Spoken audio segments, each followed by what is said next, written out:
imagine that you're looking for a stable partner, right? So you might think, well, what do you want in a stable partner? And at least in principle, one of the things you don't want is too much mismatch between you and that person on the 5 fundamental dimensions. So for example, if you're really extroverted and you have a really introverted partner, you're going to engage in continual conflict about how much social activity the two of you should subject yourself to. And it's very, very difficult for people who widely differ on those dimensions to come to consensus, because it's not just a matter of opinion, right? It's really a matter of different, if you're looking at extremes, of really different types of people. And the thing about introverts is they just don't enjoy large-scale social interaction that much. One-on-one, they're often fine, but in a group, they don't like that, and it tires them out. Whereas a real extrovert, it's like you isolate them and they just wither on the vine, because a huge part of what actually motivates them in a positive way is tangled up with social interaction. And so if you're an agreeable person and you have a particularly disagreeable partner, you're also going to run into problems, because the agreeable person will say whatever you want whenever, and the disagreeable person will say, well, I'd like to know what the hell you want for a change, and be much more harsh and much more demanding in the situation. And the agreeable person is going to find the disagreeable person harsh and unpleasant, and the disagreeable person is going to find the agreeable person wishy-washy and unable to stand up for themselves. And again, that's actually one of the primary sources of tension between men and women, because women tend to be higher in agreeableness than men. It's about half a standard deviation, which is quite a large difference by psychological standards. So there's the problem with agreeableness. With conscientiousness, well, if you're conscientious, you're industrious and orderly. And orderly people seem to be sensitive to disgust, which is something we'll talk about in detail later. But our latest idea is that, it's not my idea, it's actually the idea of my graduate student, Christine Brophy, is that industrious people find it unpleasant and unsettling to not be doing something. So it isn't so much that industriousness makes them happy or fills them with positive emotion. That would be more extroversion, right? Because extroversion is the positive emotion dimension. It's that industrious people can't stand sitting around doing nothing. And this is speculation, but human beings are obviously always engaged in the exchange of labor, especially the reciprocal exchange of labor. And you can imagine that in a community where everyone knows everyone, the people who work hard are going to be pretty irritated on a fairly chronic basis with the people who are completely unproductive. And my suspicions are that plenty of people who were completely unproductive in the history of the evolution of our species were wiped out by people who were unhappy with their lack of productivity. And so I think, generally speaking, human beings have this sense of ethical obligation with regards to one another to share labor. And people who are conscientious really, really feel that. So they feel bad if they're not busily working on something that's productive all the time. And so the advantage to being with someone conscientious is, well, they're going to work like mad. But the disadvantage is they're going to work like mad. So, if you're looking for a partner that you want to relax with or have fun with, or who isn't uptight, then a conscientious person is probably not a very good choice. On the other hand, if you're a conscientious person and you're living with someone who's really unconscientious, that's good, because they might be able to help you relax, but you're not going to be happy with them because they don't work nearly as hard as you do. But even worse, on the orderly dimension, some of you have had roommates, and maybe you're more orderly than your roommate. What does it mean? It means you're annoyed by mess before they are. And you don't have to be annoyed by mess much before your less orderly roommate for you to be the one that's always running around picking things up. And so actually, one of the things that's emerged from the psychometric analysis is that women are slightly more orderly than men. And I suspect that has something to do with the, what would you call it, inequitable distribution of housework. Because even if imagine that your proclivity is to be triggered by disorder 25 seconds before your partner's. Well, you're going to end up, it doesn't take much difference for you to be the one that's always concerned about the mess first. So anyways, and so if you're a really orderly person and you live with a disorderly person, well, good luck getting along with them. They're going to regard you as like uptight and over concerned with details and unwilling to relax, that's for sure. And they're going to regard you as well, just a bloody mess. And how can anyone possibly live with someone like you? So another reason why it's useful to understand your personality is because I think it gives you a better crack at finding someone that you can actually live with over the long run. And we don't know what the optimal, I don't think you want to live with someone who's exactly like you, because then both of you have the same strengths and weaknesses, and there's a bit of a problem there, right? Because maybe an agreeable person can use a bit of disagreeable person around them to balance each other out, and vice versa, right? So we don't understand the optimal balance for long-term thriving in a relationship, but I think we do understand the fact that if you're too different in your traits, that where you're different is going to constitute a chronic source of conflict. The next most important thing is trust, man. It's like there's no marriage that's successful without trust. You've got to tell each other the truth.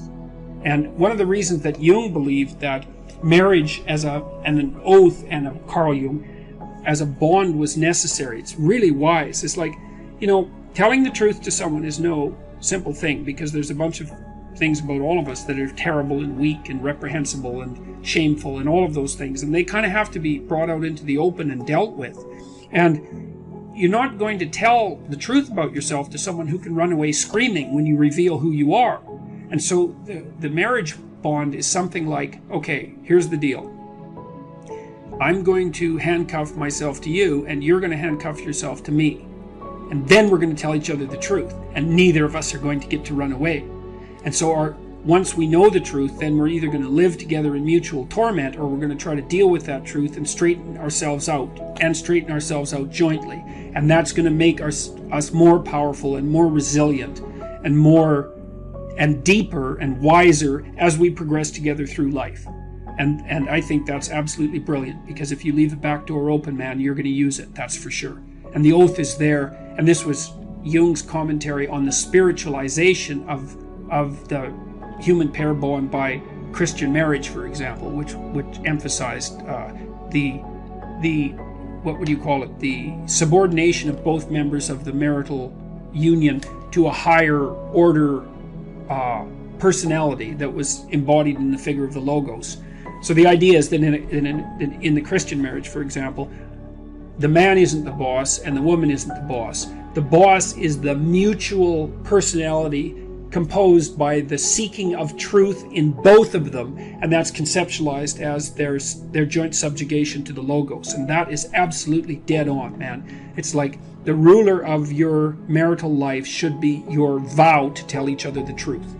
Because like in hard times during your life, when you've done something stupid and idiotic that might take you down, and you don't have anybody that you can turn to, if you have a partner that you can trust, you can go say, hey, I made a big financial mistake, man, and it's really torturing me, and I feel like a complete idiot, and it's really dangerous. And the person there is going to help you figure out what to do about it. And they're going to know that when they make a stupid mistake, and they're bloody well going to, that they can come and talk to you, and that you guys are going to work your way through it. And that's a big deal. And so, well, you look for someone that you're attracted to, that you love, and then you look for someone that you can bloody well trust, and then you tell them the truth, and that way maybe you can get through life, and you can have someone to weave the rope of your being with, and together to make your joint rope stronger, and you can have some continuity in your narrative, and you can have children, and then you can have grandchildren, and like you can have a life, man. And there's nothing. You're so fortunate if you can manage that.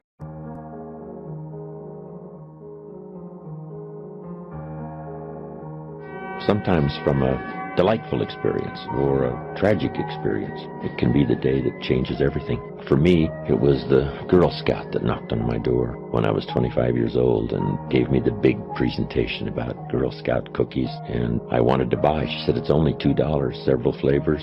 And with a big smile, she politely asked me to buy. And I wanted to. Big problem, I didn't have $2 in my pocket. So I didn't want to tell her that, right? I'm a grown man. I'm 25 years old. I've been to 1 year of college. I've got a little family going. So I decided next best to lie to her. I said, look, I've already got lots of Girl Scout cookies. I bought some, and we still haven't eaten all of them. They're in the house. She said, oh, that's wonderful. Thank you very much. And she leaves. When she leaves, I say to myself, I don't want to live like this anymore. I mean, how low can you get? Right. Lying to a Girl Scout, that's about as low as it gets. So I promised myself that day it would never happen again. That was a life-changing day for me, recognizing that I was not in a good position. I must start making my search. A guy climbs the stairs, and there's about 40 stairs to climb, and he finally gets to the top, sits down, and he's out of breath. And he says, wow, this is not good. I've got to do something about my health. So it can be something that simple. So he starts a little research program and decides to get his health in order, develop a good nutritional program, whatever. And from that day on, he says, I'm not going to be out of breath anymore. Some of you know what I'm talking about. Raise your hand if you know that. That voice is awesome. So you have got to stand up to that voice. When you're working on something you want to achieve, you have got to stand up to that voice. You've got to sell yourself every day on your abilities, on what you're doing, on the goal that you want to reach. You've got to sell yourself every day, every day, every day. According to your level of belief, it will manifest itself in what you're doing. Whatever we have right now, whatever we're demonstrating in our lives, is a result of what we believe subconsciously that we deserve. And part of increasing that belief level is that you have got to convince yourself every day. You've got to sell yourself. I do a lot of training for many corporations, and I conduct sales seminars, and I've heard all kind of guys doing techniques and training people techniques of how to close sales and how to work with and begin to control the sale and how to ask for the close. Let me share something with you. You can learn all the techniques in the world. If you don't believe in yourself, it won't happen for you. I learned all of it. So that's why I do a training called Focus on the Seller. You've got to focus on you. And as you convince you, as you sell yourself every day, every day, every day, you will begin to see a difference in the things that you're doing. Selling yourself on your ability to perform a job, to achieve a certain objective. Telling yourself every day, here I go again, and I got what it takes. This is my day, and nothing out here is going to stop me. And when you go out there, life, say, come over here. Say it again. Well, I'll be back tomorrow. That brings me to the next thing. It takes courage to act. Part of being hungry when you've been defeated, it takes courage to start over again.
How you talk and act while playing volleyball on a Saturday afternoon probably isn't the same as how you'd talk and act around a group of people who want to invest in your company.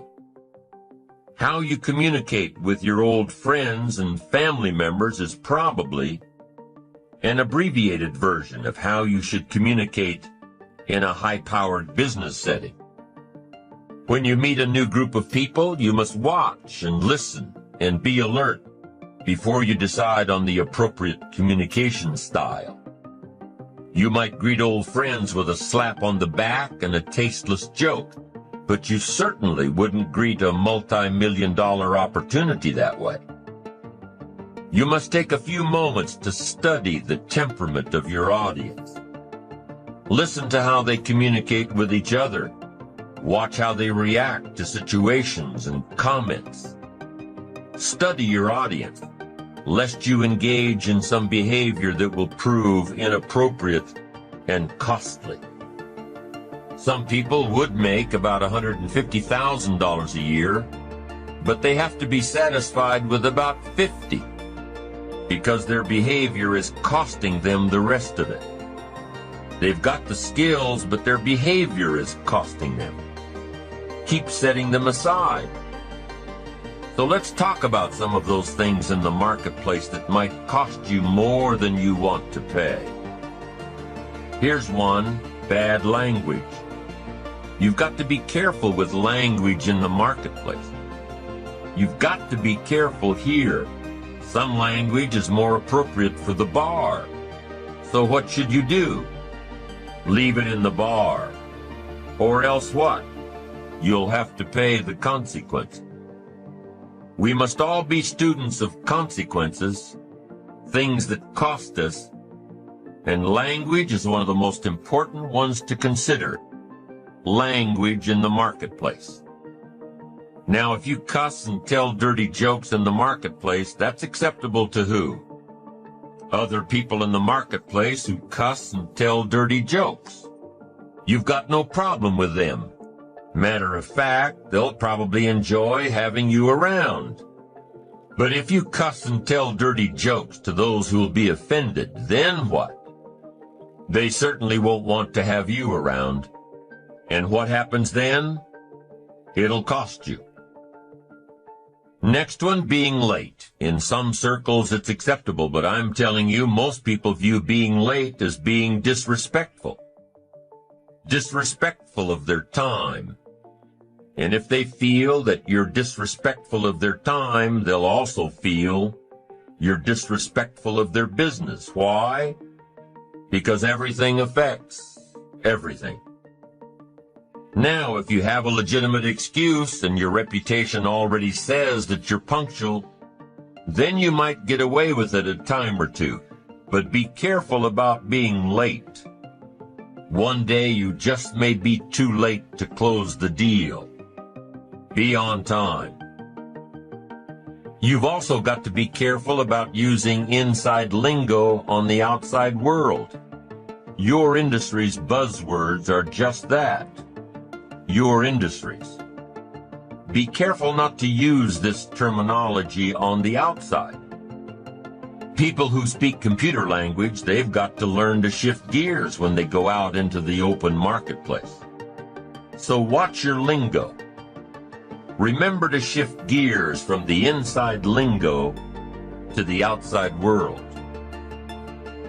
You've got to become a good judge of character. Why? To protect yourself. There are shepherds and there are sheep and there are wolves. And we must be wise and understand that some wolves are so clever, they've learned to dress up like sheep. But do not miss the story of the full drama of life called good and evil. Awareness, sensitivity, understanding, knowing the scenario and being on alert for what is called the inevitable. We must learn to be a good judge of character. And here's something else we must learn to do to work well with others. We must learn to deliver criticism and express anger in a safe way. It's inevitable. During the course of working with others, it's inevitable that you'll come across some situation that'll result in anger. Or criticism needs to be handed down. It's just a part of life, that you delegate some responsibility, and through either a lack of good communication or a lack of good listening on the other end, it's inevitable that some situation will get you all hot and bothered. Now, what do you do with your anger? You can't lash out. You can't lash out at your children or your friends or your colleagues. But here's what you can do, and here's what you must do. Lash out at the problem or the situation. Honey, you say to your teenager, you know I love you, but what you did was wrong. I hate it that you took the car without asking first. And I especially hate it that you got a speeding ticket. What were you thinking? So whatever the punishment might be, make sure you're punishing the bad deed, not the person. Your assistant ends up sending the contract to the seller instead of the buyer. Make sure your assistant knows that you appreciate him, but you don't appreciate the wrongdoing. Whatever criticism you hand down, whatever anger you're processing, make sure that the one to receive it knows full well that you care about the person, but hate what they did. And if you're too steamed up to be this rational about it, make sure to keep your mouth closed until you've cooled off a bit. In Dale Carnegie's book, The Leader in You, he describes the attributes of kind criticism. He quotes Andres Navarro's technique of kind criticism as the 3-for-1 rule. If you don't like something about the way someone works, write down the problem. But before you confront that person with criticism, discover 3 good things about the person. Noticing 3 good things gives you the right to criticize 1 bad thing.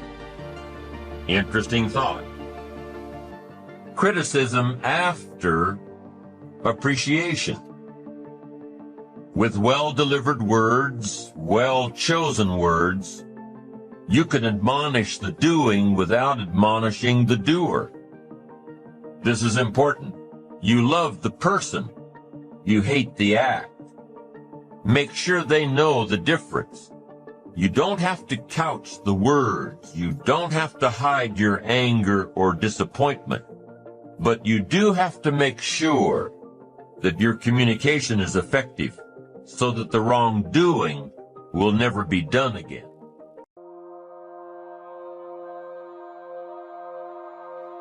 The wonderful news about the human condition is you can get good at anything that you set your mind to. It's just not going to be easy, and it's not going to be fast. But the willingness to put in that work is what's going to separate you from everybody else, and I'm begging you to see yourself right now, today, as average. Do you have that ability, being capable to soar amongst the clouds? Do you really think that's how success works? The only way that the eagle is going to eat, it has to work for its prey. Now have that mindset. You hold on to it. You embrace every no, and you let each no make you callous to no. You get so strong that when you hear no, it turns you on. As no better than anyone else, but I beg you, with more force than I know how to convey with this language, to see yourself as malleable, to see yourself as capable of becoming anything you want to become truly extraordinary, if you can find within yourself the discipline to stick with it long enough. And as Steve Martin said, perseverance is a great substitute for talent. Everybody wants to talk about who's talented. Everybody looks at the person with innate talent as if they have something magical. But to me, it's a gift, it's a handout, it's a freebie. It hasn't been earned. And no matter what it is, It's only the beginning. Even somebody that has talent, even if you get an early win, if you let somebody outwork you, if you let somebody who has more perseverance, more grit than you, then they are going to outperform you on a long enough timeline. The only thing I can guarantee is you will be outworked by somebody unless you pour your heart and soul into getting great. The more you can layer in multiple people, the stronger and stronger that force is. So that changes our thermostat through association. It's a huge, huge, huge, huge thing. People say you are who the 5 people you hang around. This is why. They adjust your thermostat. That's number one. Second way you can change your identity is through doing short bursts of something in a window of time you've not done them before, and they change the thermostat temperature permanently, almost like a water line in the pool. So if it's a certain amount in the gym, or a certain amount of phone calls in your business, a certain amount of appointments, you make a certain amount of money, oftentimes you're never the same again. You've seen this in your own net worth. I've seen it in mine. There became a point where I made a leap in a short window. I was never really the same again. I could go back a little bit, but not back where I was before. So it's activity or successes, achievements in short bursts of time. Most people's will to win is for sale.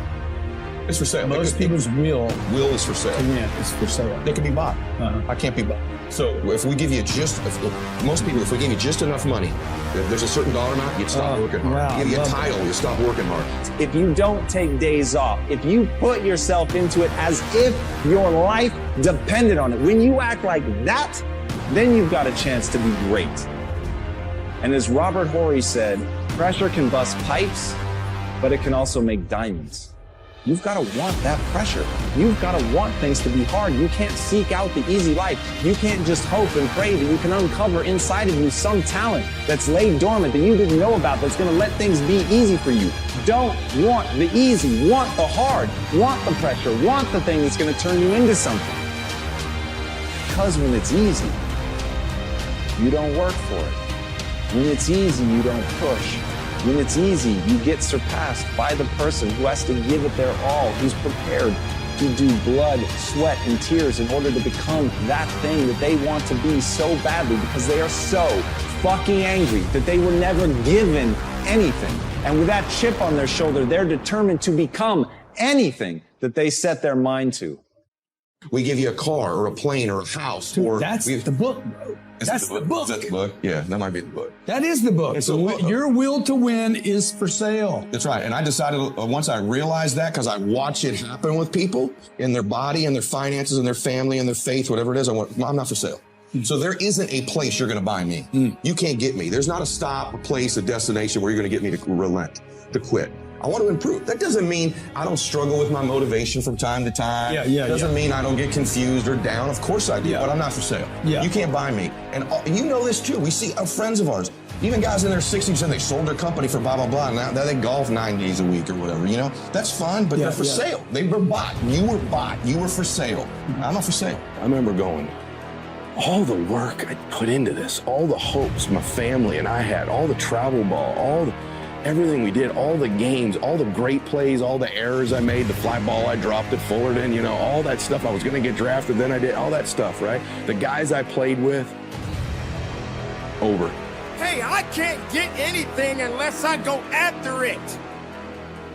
The eagle is not sitting around waiting for something to happen. The eagle is going about its business and doing what it's supposed to do. You got to be that eagle. The eagle may enjoy the hunt. Do you enjoy the hunt? Or do you feel sorry? Or do you feel like this is too much for you? I don't want to work like this. I just want it handed to me. The eagle is not sitting around waiting for something to happen. The eagle is going about its business and doing what it's supposed to do. What happened is that you got comfortable. You felt that you didn't have to work anymore. You got high, but you don't know how to go a little bit higher. You thought that because you made it, you made it. You didn't make it because you just got what you got. You got to keep going up a little bit more. Like a flicker, man. Like a flicker, that crap was over. And we're on that bus ride back, and I remember thinking, man, I should have tried harder. I should have played harder. I should have given this more. You know that stuff guys do, man. You're running sprints. There's 2 dudes who run every sprint full speed, and then there's the dudes who run 80%, 6 of them. You know exactly what I'm talking about, right? He's kind of cool. You know, doesn't matter. I'm not the fastest guy, so no one will know when I don't win the sprints. You know those guys. You know exactly what I'm talking about, right? This is a guy who kind of doesn't really catch the ball on his throwing side in the outfield. When he's Warren catches it over, he does everything wrong, throws it back. That's the thing that costs a guy getting thrown out at third and you lose by a run. Because you just practice like that. Guy in the bullpen is kind of like not really focused. He's just kind of getting loose, right? Instead of just laser focused on everything he's doing all the time, right? You don't want to leave here. You don't want it to end, whether it ends in the big leagues, it ends in the minor leagues, it ends here, or you never even get on the field this year, okay? You can't just sit here and be complacent with your life. You can't grow just sitting still. You can't eat sitting still. You can't satisfy your hunger sitting still. This is how the attitude must manifest itself. You got to fly. Be the eagle within yourself. Be that person that no one has ever seen before. Be something unique. Be something great. Be something that the world will look back and say, who is that person? Where did they come from? That is something unique about that individual. That person is so hungry and so driven. Somebody asks you, what pushes you? Your response should be, I got to have that ego attitude. Listen to me very closely. This is not a year that you're going to be doing a lot of talking. This is the year for grinding. This is not the year of dreaming. We're not dreaming no more. We're not wishing no more. We're not watching other people ride the ride no more. We're not watching the people buy homes no more. We're not watching people cash checks no more. We're not doing that no more. This is our year. This is our year. This is the opportunity of a lifetime, and you are the people that can get it done. So let's stop talking and let's make it happen. You can be seated. Let's go.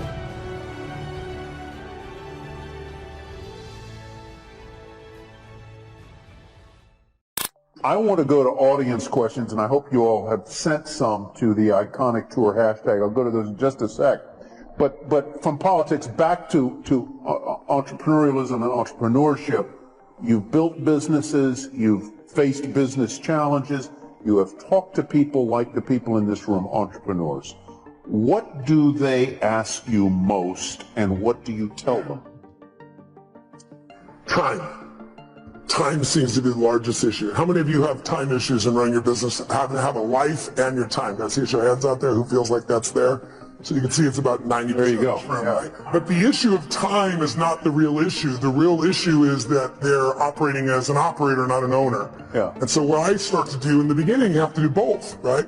But what I start to do is show them how you have to be able to break off and get other people to do things. But more importantly, I teach people. I do a 5-day boot camp. I call Business Mastery a couple times a year. And we bring in businesses from all over the world, literally. And we have people just starting a business, and we have people with, businesses that are doing $1 billion, $2 billion, $3 billion. And what you find is that there's a common pattern amongst all these group of people where they find themselves, if it's a small business, they do everything because they feel like they're the only one who can do it, or they tried someone else and they failed. Well, that happens in every business. You have to begin to leverage yourself, or you're just going to be self-employed. And you'll never have the scalability. A business is a system that adds value even when you're not there. And you as a leader have to get good enough to both hire people and train people so that you're not a manager. A manager works with people to make sure they get the job done while you're there. But if you have to be there, I run 33 companies. Every 4 days I'm on a plane, train, helicopter on stage somewhere on average in a year. And I got 33 companies. There's 12 I manage directly, but I couldn't do that by management. I do it by leadership. I build leaders who can make their own decisions. I hire people that are the best of the best. Now in the beginning, that's hard because you have no money, right? So you hire the best, it's called you, and you pay them nothing, right? And then now you try to hire other people, and what do? You hire your friends, which, is a disaster because they're not as skilled, and you love them, and it's hard to manage them. And then I hired people that were really talented, but they were mean. They didn't share my values. And so eventually you get to that place where you can find the right people. But I think the most important secret for the growth of any business, the question I guess on how to get over the time, and the answer is you got to take 2 hours, 90 minutes a week with your team of 1, 2, 3, 2,000, and you got to meet where you work on the business. And I teach people a format called 7-7, where there's 7 areas of a business that you cannot miss. Marketing, sales, optimization, the financials, culture. And I'll make sure that each week you and your team focus on that, not the day-to-day business, but how do we strengthen our marketing, not just for this run, but overall, how do we build the brand? What do we do to change our sales process? How do we optimize the business? How do we spend no money and grow the business 30% in the next 3 to 6 months? And when you take small markers in the business that are critical and you improve them 5, 10, 15%, but you do 12 of them, you'll grow your business 120, 130%, 140% because there's a compounding impact. You don't just get the improvement you've made. So I try to help businesses to make those changes so you have time to think and be strategic. Because if you're just running, how many of you are stressed? I'll be honest if you would. Today, being here and not being at your business, how many feel some stress in your business being away even for a day? Okay, write down, I'm a business operator, F that, right? I'm become a business owner, you gotta be. Well, I'll give you a very simple process. I was teaching this to someone in Japan yesterday. Actually, a very large number of people in Japan yesterday. And it starts with a piece of paper and you. A piece of paper and a pen or pencil will make you rich. And we won't go into goal setting. It's a whole separate process. But make a list of everything that you have to do tomorrow. The best time to make your list is the night before. If you make a list of your whole day for tomorrow, your subconscious will work on your list overnight, and you'll wake up in the morning with ideas and insights that are sometimes quite amazing. So you make a list, and then you look at the list, and you ask this simple question. If I could only do one thing on this list before I was called out of town for a month, which one task would I want to be sure to get completed? And put a circle around that, your list. Now, when you get up in the morning, whatever time you start, and that's a very interesting point, wealthy people get up in the morning by 6 a.m. Poor people get up at 7 or afterwards. Wealthy people get up earlier, poor people get up later. Real simple. So if you're getting up around 7 o'clock, you're always going to be poor. For the simple reason, by the time you get started, the day is half finished, and now you're checking your email and you're talking to your friends, and then it's lunchtime and coffee time and spam time and everything else. Get up at 6 o'clock and develop a ritual. Get up, exercise, then sit, plan your day, get organized, and start to hit it at 8 o'clock. And the first thing you do is you start on your most important task. And then you concentrate single-mindedly on that task. You do not turn on your email. You do not turn on your telephone.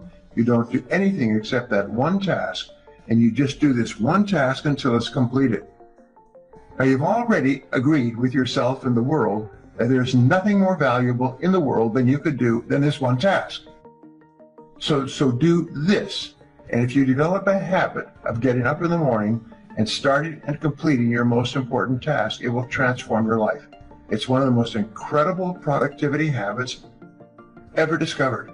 And every person who discovers it, they see their income, their productivity, their performance, and their satisfaction just explode. It's very simple. The question is, do you have the discipline? Do you have the self-control, the willpower to start and complete your most important task? If you don't have it, you can develop it with practice. If you develop it with practice, it soon becomes easy and automatic. And if you just do this, your productivity will double the first day. Well, most successful entrepreneurs have gone bust. Right? Yeah. Henry Ford, an old-time entrepreneur, he went bust 5 times. Look at Steve Jobs. Yep. His own board fired him. Yeah. Bill Gates was taken before the Supreme Court for monopolistic practices. Right. Even my friend Donald Trump went down $1 billion. Yeah. I only went down $1 million. So the average person is so afraid of those losses, they never get ahead. Because at school they teach you if you make a mistake or if you fail, you're a failure. But that's not real life. A baby learns to walk by standing up and falling down, standing up and falling down. And our school system punishes you for making mistakes. That's why my poor dad, an academic, was so unsuccessful. He was terrified of making mistakes. When you grow up, you tend to get told that the world is the way it is, and your life is just to live your life inside the world, try not to bash into the walls too much, try to have a nice family life, have fun, save a little money. But life, that's a very limited life. Life can be much broader once you discover one simple fact, and that is everything around you that you call life was made up by people that were no smarter than you. And you can change it. You can influence it. You can build your own things that other people can use. And the minute that you understand that you can poke life and actually something will, if you push in, something will pop out the other side, that you can change it, you can mold it.